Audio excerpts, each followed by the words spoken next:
കോഴിക്കോട് വിലങ്ങാട് ഉരുൾപൊട്ടലിനെ തുടർന്ന് ദുരിതത്തിലായ കുടുംബങ്ങളുടെ പുനരധിവാസം വേഗത്തിൽ നടപ്പാക്കുമെന്ന് മന്ത്രി പി എ മുഹമ്മദ് റിയാസ്.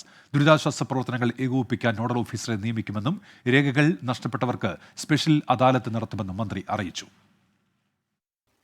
നിരവധി ഉരുൾപൊട്ടലുണ്ടായ വിലങ്ങാട് വലിയ നാശനഷ്ടമാണ് ഉണ്ടായത്. ഒരാൾക്ക് ജീവൻ നഷ്ടമാകുകയും 15 വീടുകളും വിവിധ കെട്ടിടങ്ങളും കടകളും ഒഴുകിപ്പോകുകയും ചെയ്തു.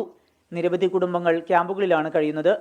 കോഴിക്കോട് ജില്ലാ കലക്ടർ ഓരോ വകുപ്പിൽ നിന്നും നാശനഷ്ടങ്ങളുടെ വിശദ റിപ്പോർട്ട് സമാഹരിക്കുന്നുണ്ട്.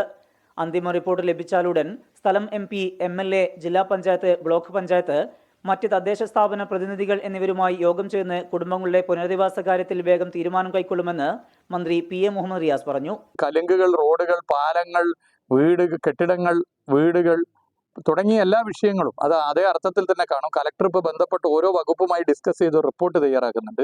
ആ റിപ്പോർട്ട് ബേസ് ചെയ്തുകൊണ്ട് MLA, MP, മറ്റ് ജനപ്രതിനിധികൾ മറ്റെല്ലാവരും ചേർന്ന് ഞങ്ങൾ ഇരിക്കും. അധികം വൈകാതെ തന്നെ ഇരിക്കും.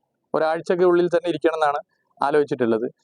ഉരുൾപൊട്ടൽ ദുരന്തം വിതച്ച വിലങ്ങാട് ടൗൺ, ഉരുട്ടിപ്പാലം, മരിച്ച കുളത്തിങ്കൽ മാത്യുവിന്റെ വീട്, മഞ്ഞച്ചീളി, പാലൂർ എന്നിവിടങ്ങളിലും ദുരിതാശ്വാസ ക്യാമ്പുകളിലും മന്ത്രിയുടെ നേതൃത്വത്തിൽ ജനപ്രതിനിധികളും ഉദ്യോഗസ്ഥരും സന്ദർശനം നടത്തി. സർട്ടിഫിക്കറ്റുകളടക്കം പ്രധാനപ്പെട്ട രേഖകൾ നഷ്ടപ്പെട്ടവർക്കായി പ്രത്യേക അദാലത്ത് നടത്തുമെന്നും മന്ത്രി വ്യക്തമാക്കി.